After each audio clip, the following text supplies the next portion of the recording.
My name is Andrew, Andrew Tricoche, born and raised in Lowell, Mass, born to a larger family. Um, Kind of grew up in poverty. That was just, how it was.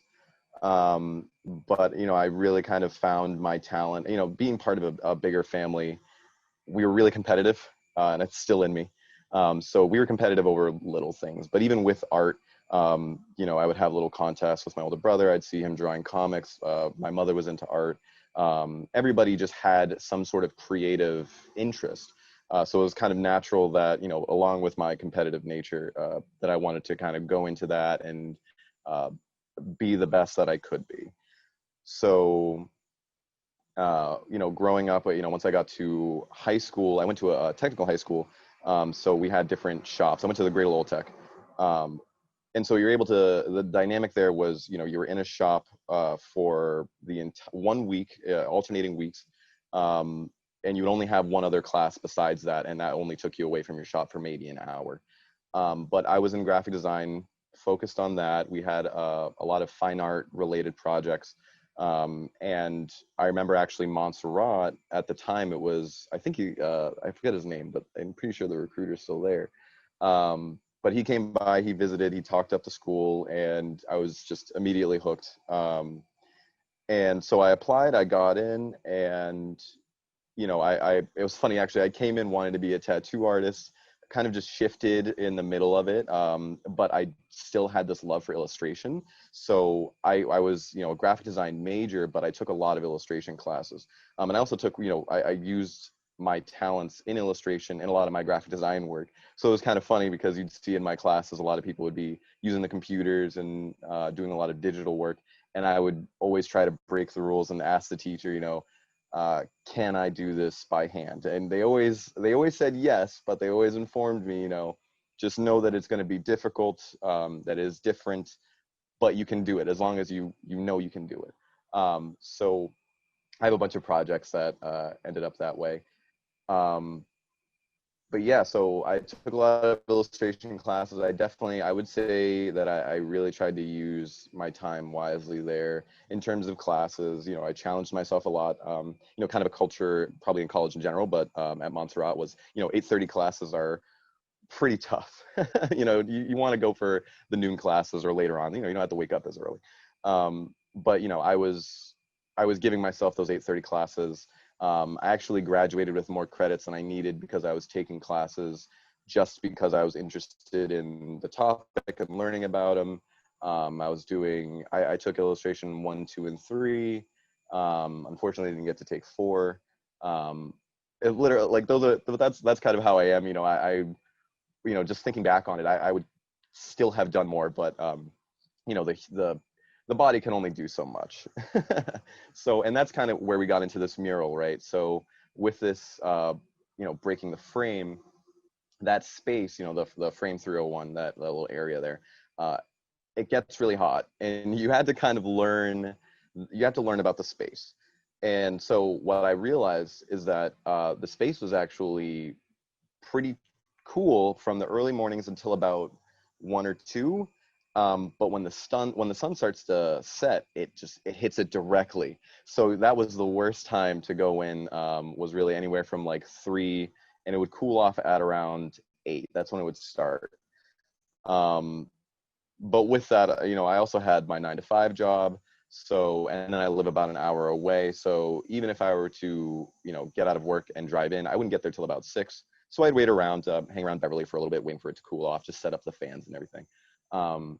But even still afterwards, still that hot and heavy air.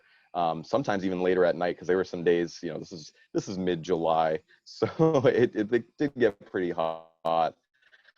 I'd only be able to do, in the worst cases, I'd be able to work for maybe 2 minutes before I had to take like a 10 or 15-minute break, and I'd have to go, drink a lot of water, come back, get myself cleaned up. And there's some days that I'd be able to work for almost an hour entirely and not have any issues.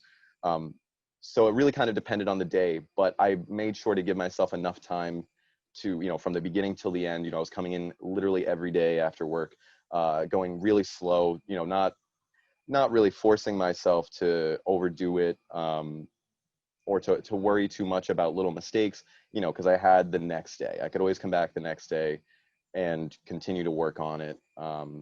So it really was, that was the physical, that all the physical stress you had to deal with in that space. But like I said, once you learn it, you're kind of able to work with it a little better. And then of course, you know, you have the respirator and everything, because this is all spray paint I was using mainly. So that on its own gets hot. But then you start to learn, like, you know, public art in general, when you're working with people viewing you, is sort of a different experience too. So we had people, you know, I had local, like Beverly locals coming by, and, you know, they'd knock on the glass and wave and everything, which is totally fine. It wasn't even so much that there were people watching you, as much as you think that people are watching you. And that kind of gets involved in your process. And you start, you know, making mistakes, because you're not focusing on what your hand's doing. You're focusing on someone watching you that's not even there. So I had to learn how to break that too. And that was kind of like the mental stress you had to learn to get through. And then it was, you know, along with that, you know, with paint in general, this is why I just love painting, is you can make a mistake, and all you got to do to fix it is give yourself enough time to paint over it. And as long as you have the supplies and, you know, the tools and everything, you could be there all night and, you know, make as many mistakes as you want. And as long as you're okay with fixing them, and okay with, you know, leaving your unfinished mural on view, you know, and being okay with it being unfinished, you know, that was something I had to kind of get over. So it was something new. And this was one of the largest murals I've done. This was, I believe, 17 by 9. And, you know, it'll inform me for the next one, prepare me for the next one. Now I'll have better understanding of my tools, better understanding of the spots, you know, I'll be able to learn that. But most importantly, I think I know a lot more about my own creative process, and I don't beat myself up as much anymore. Yeah, so, you know, growing up in Lowell, we have a huge, I just love the culture here. I have to say, it's really kind of like a small town, NYC, even though, you know, it's a big town, but we have lots of festivals, very diverse, people from all different places and all different interests, people who, you know, are b-boys and they dance. We have a lot of graffiti, you know, writers and everything, that stretch back to the 80s. And there's some of them are still around and still putting up pieces. And these are the things that you kind of look at. You kind of can't not look at it. It's always there. As long as you live in Lowell, you're looking at it. And that definitely influenced my work. But besides that, I've always loved that sort of movement. There's almost as if the work you're doing is dancing. I, you know, always strive to get away from the stale work, which actually was kind of a part of why I wanted to do, why I wanted to say break the frame. It was me encouraging whoever passes by. It could be art students, could be, you know, Beverly locals, anybody, to break their, you know, metaphorical frames, whatever that may be. You know, if that's thinking differently, if that's having new experiences, whatever's holding you back, just trying to break that so that you can go ahead and, you know, do interesting stuff and live life. But yeah, so, you know, eventually I ended up at Punta Urban Art Museum in Salem, and I interned there, and it was a great experience, you know, doing their graphic design stuff, because, you know, I'm still doing graphic design. That's my 9 to 5. But I was able to talk with, you know, these well-known mural artists, you know, to ask them about their process. You know, one of the things I was always interested in is, you know, when you have such a tight space, because some of these guys are painting in an alley, and these paintings are, you know, 30, 40 feet. And I'm like, how can you get the proportions right when you're standing so close? And it was interesting to talk to them about it, because I remember one of the artists told me, you know, I just got it down. I just figured it out. And it was really just about time and allowing himself to make those mistakes. But it was really interesting to be able to talk to them. It was a really great experience with Punto. And with that, Punto, at least I'm not sure this year with, you know, everything going on, but yearly they have these sort of 8x8 wall spots, and they just, you know, have artists paint them. And so I've done one, I think I've done 2 so far. And, you know, I'd love to continue, you know, just doing these murals as much as possible. But, you know, it's one of those things where, you know, it's always on to the next thing. I'm always looking for the next big thing. Those were my first real murals, was these 8x8s. I've done 2 so far, but I'm always looking for, the next thing. So yeah, then I remember I did one for Montserrat. I don't remember the size for it, but that one said, it's not, it's not what you say, it's how you say it. That's what it was. And so that was a fun piece. That was a totally different challenge, figuring out kind of the color scheme. I think that kind of got involved with the sketch. And then once I had this opportunity, it was just a totally different process, totally different challenge. Um, I didn't have a projector. It was just a matter of, laying it down, making those mistakes, getting it right, and just, taking my time with it. But yeah, it's that's where I come from. That's the sort of background I have on that. Right. Yeah, no, it is. It's really crazy. That space was really tight. It was like a few inches wider than than I am, really. And then you had that space also has like a little ledge there. And so, to use a ladder, you have to use that like a little stool that you have to kind of line up perfectly. And like you said, to be able to see what you're doing, you have to go all the way outside. So it was, kind of you really had to think, like, do I need to go outside to see what I'm doing right now? How far can I push myself in this mural just to see from inside? Um, but yeah, it was really tight. And then besides that, I know, I had like the fan set up and I'm using spray paint, and all these particles were coming out, and it was kind of funny to see it because, I used spray paint never in such a tight space before. So I really kind of wasn't aware of all the things that were coming out of that can. And, I look down and I start moving materials out, and I see this, layer of dust. I'm like, wow, this is what's floating in the air around me. So you really have to, in that tight space as well as, using that sort of medium, you have to take, your time, really take your breaks.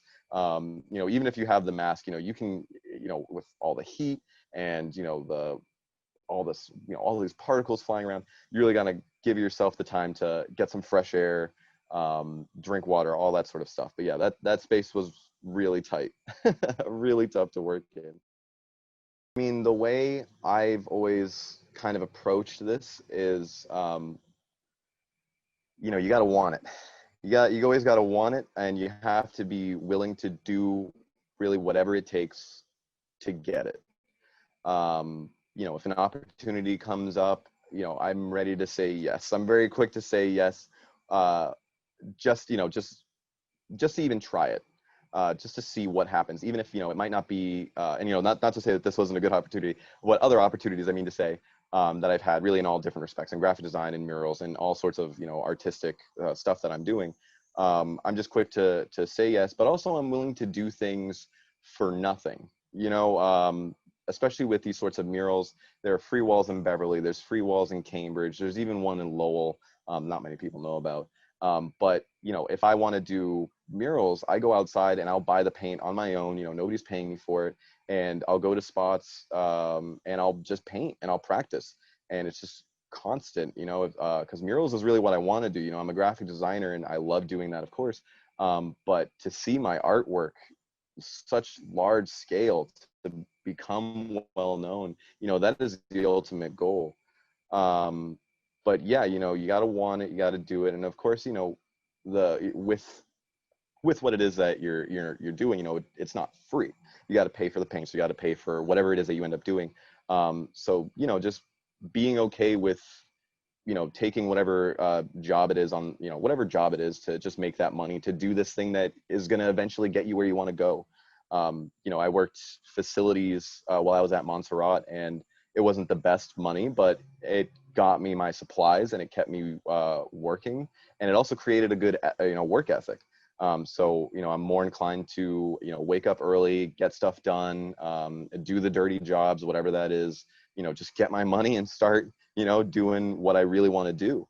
And you got to be okay with that. Lots of people still do it. I see musicians even that are they work for the post office, but they have all these music videos on the side, and people are asking, how, why aren't you doing your thing? Why aren't you just doing this? And it's because you really, you have to have that sort of income to drive that side job, that side hustle that you want to do for yourself. So that's my recommendation. And then, for anybody who's still at Montserrat, just take as many classes as possible. Forget about the whole credit, oh, you got to get to this limit, credits to graduate. If you can do it, do it, because there's lots to learn. And even if, maybe, I know people have opinions on, the certain teaching levels of different teachers, but I don't even think it's about that. I think it's having the space to be able to practice a certain thing. Like I took advertising, and even if the teacher wasn't in advertising, which he was, I'd still want to participate because it's teaching me something that I haven't done. It's giving me the space that I can at least practice advertising in. And it was the same thing with illustration 1, 2, and 3. I didn't have to take any of those classes. None of them were required, and they're all very large for, those are required for illustration majors. And, I signed up for them, didn't matter what time I had to go, just had to do it. And I feel like I came out of Montserrat learning a lot from a lot of different people. I really tried to do that, and use all the resources available. And even one last thing, the Montserrat Library, it's got plenty of resources, and they have that sales that go on all the time, these book sales. All of my books are from the Montserrat Library. And even if I haven't opened them up, to read them front to back, I'll read them when I need them. I have books on things like even on birds, just for references, just so that, I have something to quickly pull out and look at if at any time I need to look at a bird, to draw a bird or whatever. And that goes with so many different things. I have books on graphic design, on web, on painting, all sorts of different things. Just really use whatever you've got and really want it. That's what I'd have to say. I think we come out of art college just this 4-year with, this degree, thinking that we are good or we are great. And I think we need, you need to be accepting of your current skill level. I've heard some professors say this, you don't really get good until, like your 30s or something, but that, you could get good when you're 25, you could be good right now, you could be great whenever. But it's, being accepting of your current skill level and just knowing that, this is where I'm at, this piece that I made, even if it's not what I wish it could have been, something that you have envisioned in your mind, it's, proof of where you're at right now. And you can tackle that piece time and time again, and you'll see improvements, days later, weeks later, years later. Just being okay with that, I think, is really important, because I feel good about where I'm at, but I see all the different areas for improvement, and I'm every day striving to get better and better. So, and I'm okay with that.